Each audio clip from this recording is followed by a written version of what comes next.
Welcome back to the community, everybody, and thank you all for being part of it. Today, this is an extra video this week. Today is Tuesday. Friday, we'll have our other main video this week out. Today, I'm testing out a new Borescope that was sent to me, and I'd like to try it out. I figured I'd share it with you folks, see how it is. We will see how it works because I'm always honest, and you know that when it comes to stuff. That's why a few companies, they don't like me very much. But I'm honest, and that's what you're supposed to be. So if I tell you to purchase it, it's okay. If I tell you don't do it. Okay, let's get started. All right, let's open it up. See what it's like. You sent me two things. Okay, I didn't know that was going to happen. I didn't expect that to come. Ha! A brake fluid tester. I have no idea. They must have sent it to me to try out, so I'll take a look and see what the deal is. Maybe it's to test the, I don't know, test the moisture in your brake fluid or something? Huh, interesting. Caught me off guard with that one. Not a bad thing, though. And here it is, the big kahuna. Make sure you throw the box. I think that's pronounced KAIWEETS. Articulating Industrial Borescope. It's supposed to be a really good one, so I'm excited to try it. All right, let's open it up. Hopefully it's charged. So if not, I'm going to have to charge it and then restart the film. Oh, nice case. Okay. This is nice to be able to see down inside things or inside your motor through a spark plug hole. Pretty much anything. Directions. We don't read directions. Okay. Some attachments here. I don't know what the deal was there. They gave me a charging plug with it. Looks like USB-C, the same thing some of the phones use now. Wow. This is definitely different than the last one I had. Holy smokes. Wow, this is nice. Now, let's see if it turns on. I don't know if it will because it, I didn't get to charge it yet. Oh, and oh, it is fully charged. Nice. Well, there is a lot of buttons on here. All right, let's check the settings first, and then we'll go ahead and start looking at stuff to see how well it, works in dark, deep holes, so to speak. I don't know what that is. Oh, wow. Check this out. Watch the end of this. My other one didn't do that. Oh, is that cool? Okay. So far, a thumbs up there. I guess if you hit that, takes a picture. Wonder if there's a... Here, let me turn this off a minute. Remember, we're checking it out for a minute, and then we'll start doing crazy stuff with it. Trying to open this. Oh, there we go. Yep, there's an SD card in it. It comes with an SD card, so you can pop the SD card out and plug it into your computer, what have you. Okay, that's pretty cool. Let's check the settings. So, setting, video resolution, 1080p. I don't know if, whoops, wait, let me go back up. Okay, 1080p is the highest. And let's check image quality. Okay, they have it set at the highest. Audio, that's kind of weird. I don't understand that. And time settings, auto power off, screen brightness, 80%, memory, okay, format, let's see what the deal is there. To format the card. Okay, let's format it for the heck of it. And reset system version. Okay, pretty simple to use. And I think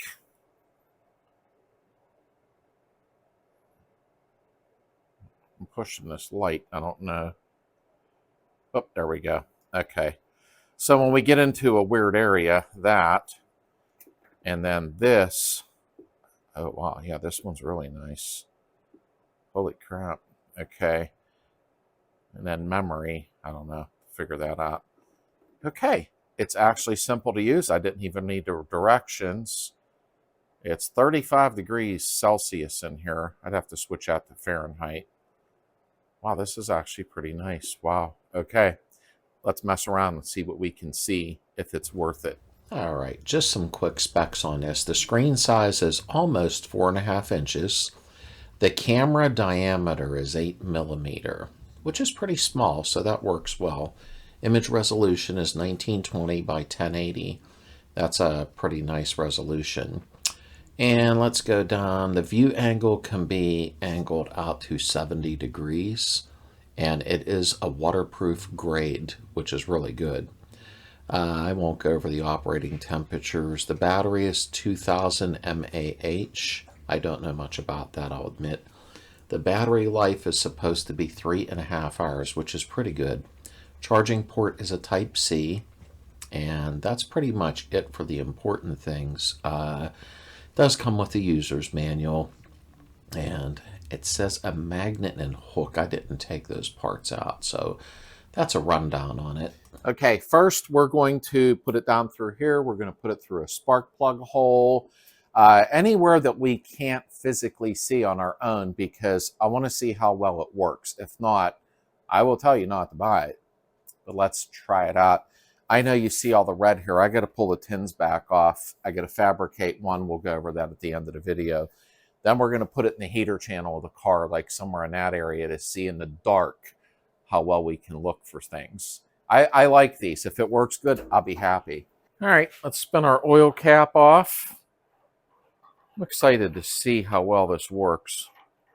All right, I got to do this to where you can see both what's going on. Let's turn this on. Okay, it's actually looking at my ceiling right now. All right, let's put this down inside of here.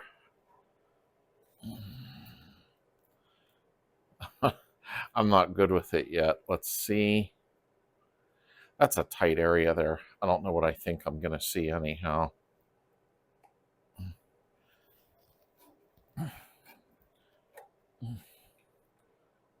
Yeah, there ain't a lot to see there. Oh, there's that. It's me. It's not the camera.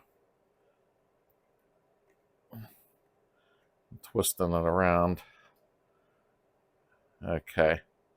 Yeah, I see the baffles down inside. There we go. I'm getting a little better with it now. Yeah, that's the baffles down inside.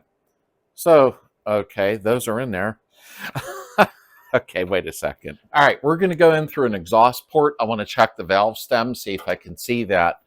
Be patient with me. I'm not used to maneuvering these around, so 90% could be user error.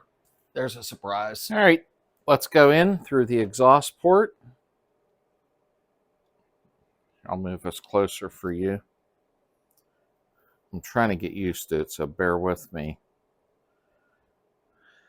There's the valve stem. And there's the valve. I'm all over the place. I'm not used to it yet, but I will say it is doing what it's supposed to. There's the valve right there. It's me. I'm having a hard time moving it around. I'm not used to this one. Okay, let's pop a spark plug out and look down in there. It did work good. I could see the valve stem, the head of the valve. I'm not good with trying to maneuver it while looking through the camera, but it was very clear, so hard to show sometimes. A second, let's pop a spark plug out. And wow, somebody had that tight.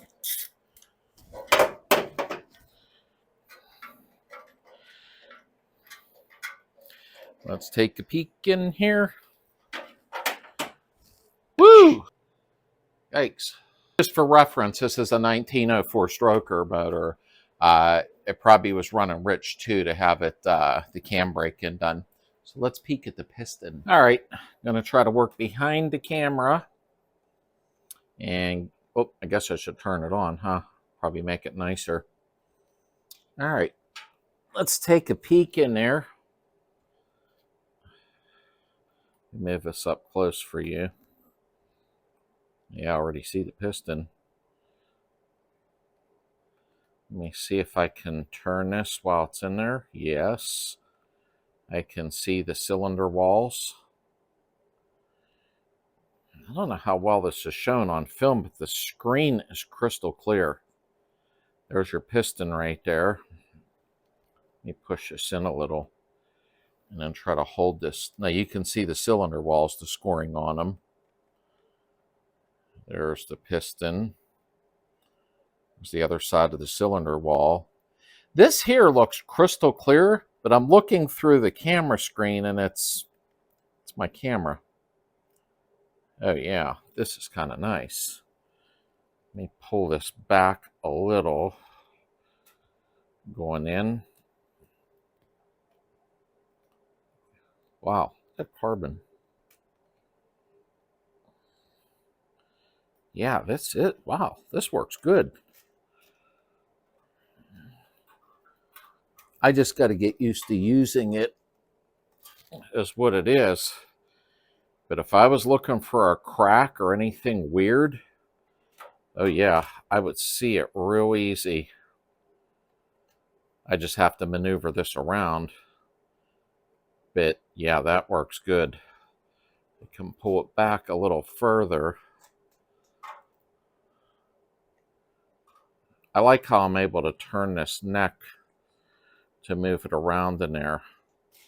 Wow, that worked good. One thing that I did notice is it was crystal clear, but looking through my camera, trying to film a camera, it don't look as clear, but it really is. Now remember, 99% of this is user error.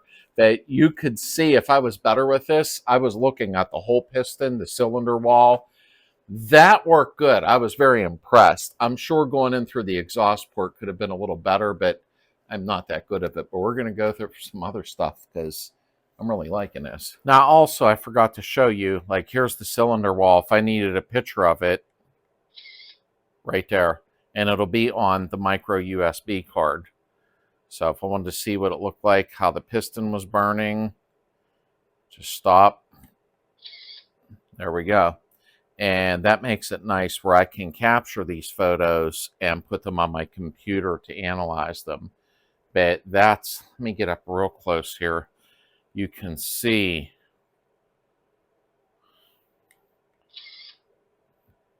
and then I'll show you it, you know, the outcome of it. So I forgot to show that. All right, what I am going to do, if you noticed, I took my trunk off, the frunk. There's a heater hose that runs for your defrost all the way down inside. Now that hooks onto the heater channel. You can't see that. Even putting a flashlight in there, you're never going to see down to the bottom to see if it's ripped or hooked on or what have you. I'm going to squeeze it through that tiny antenna hole and go down through there and see if we can see anything. Okay, I don't know if you'll be able to tell what this is, but that's the back of the door screws coming through. I'm having a hard time maneuvering this, but it is absolutely me because this camera works very, very well. I can even snap a picture to see how the door screws are. I know this is hard to probably understand with looking through the camera at a camera, but that right there is showing me, and I'll take a picture of it, that the hose going down inside is hooked to the heater channel. It's very hard. You're looking through a camera to a camera, and that's not helpful because I'm looking at it through the naked eye, and it's like 4K. Yeah. You can see I'm looking at the top of the tank. This is the top of the tank. I curved it around to look at the top to see if there's any rust. Okay, now I know there's not, it's a new tank, but I'm just trying to prove a point here. Around, there's a seam, so let me Snap a picture of that. There's the top coming inside of it. Okay. And you can tell it'll curl all the way around. So I'm just got to get used to maneuvering it. It's me. All right, so I'm at the front passenger side of the car, and I'm going to look inside one of these holes to see inside the heater channel. That way I can take a look and see how much rust there is. Hopefully none. All right, so I'm putting it in here so you see what I'm doing. And let me...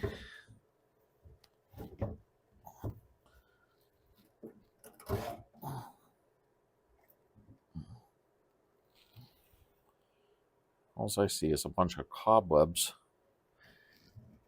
Let me pull back a little. Oh, yuck. All right, let me take a picture. Because I think it's having a hard time going from camera to camera. Oh, yuck, I don't like what I'm seeing now. I wished I wouldn't have looked. Ugh. I'll have to take another picture to get in there and spray it somehow. All right, so we're going to go around the back of the car, and I would like to go in through the rear of the tunnel and that hole right there. And I want to see if I can peek inside of there with it. All right, so you see where I'm going to go. I'm going to go up inside of the tunnel, and I'm going to start feeding it in. What we can see in there. And there's the lines inside. Let me snap a picture. Now, this comes in handy because you have all your brake lines, I should say handbrake cable lines in there. And you also have your fuel lines. Now, I'm just rushing right now. If I took my time, I could see every line in there. Let me take another picture. There we go. I mean, it does work great. I'm just not very good with it. Let me push it a little further. Look around, but you can see inside of there. I'm just not very good with it. Actually, I'm having a hard time finding places to put it. No smart remarks. I'm going to put it down in the door like you'd be trying to see down inside your door at your regulator or the bottom of the door. All right. Try to put it down through. So there, you can see, let me snap a photo. That's at the bottom of the door inside. So you can see if there's any rust or anything that you have to deal with. It's just a very, very difficult film to do. It works really nice. No joke, it really does. But it's just hard to maneuver and watch it on camera at the same time. Okay, this is not an easy film to do, so I'm trying the best that I can. We're going to poke around at the motor some more. That thing works phenomenal, but it's hard to hold my camera plus the camera for the Borescope and then fish it around. It's, ugh. Come here. All right, so I'm going to sneak it in here at the back of the motor and try to look at the top of the cylinder head. I'm just putting it anywhere I can right now just to show you that it does actually work. Okay. So I'm going to put it in there. And you can see, if you're trying to see if there's a crack or something on top of the cylinder head, then I can go ahead and snap a picture. Now I'm learning how to use it a little better. I told you it's me. Just trying to get used to angling it, but I'm actually trying to stare at my camera. I'm watching two cameras while I'm doing it and snaking it. Okay, I'm going to go down through the antenna hole here because I'm having a hard time. The car's so stripped down, finding holes to put it through. to show you, but we'll try the antenna hole down through. You take a picture of the hose down through there. That way I could see if it's ripped or not. I'm checking the hose to see if there's any tears in it, because there's no way with the human eye you could see down in there. I'll show you where I'm at when I'm done, and that way I can take a picture of it. There we go. It goes all the way down in there. I mean, that is nice. I just got to get used to maneuvering it. I was actually down inside of here with the defroster hose on this side. I am having a heck of a time finding access holes to show you what it does. But as you can see, it's user error. It works very nice. But while I'm holding the camera on its tripod, holding the Borescope camera in front of it and trying to fish it, it's making it difficult. If I was doing it and wasn't filming, I could get right in there and see what I have to. All right, so that was kind of crummy filming, but it was very, very difficult to film. Does it work nice? Yeah, it honestly works very, very nice. I would highly recommend this one, even over the last one that I had. This one actually is a little smoother and a little more clear. And you can move the head of it back and forth while you're holding a knob on a remote, so to speak. So it does work nice. It really does. Just a very hard film to do. Okay, thanks for being here. If you'd like one, go down in the description and click the link to take you right to it. I hope everybody has a wonderful week.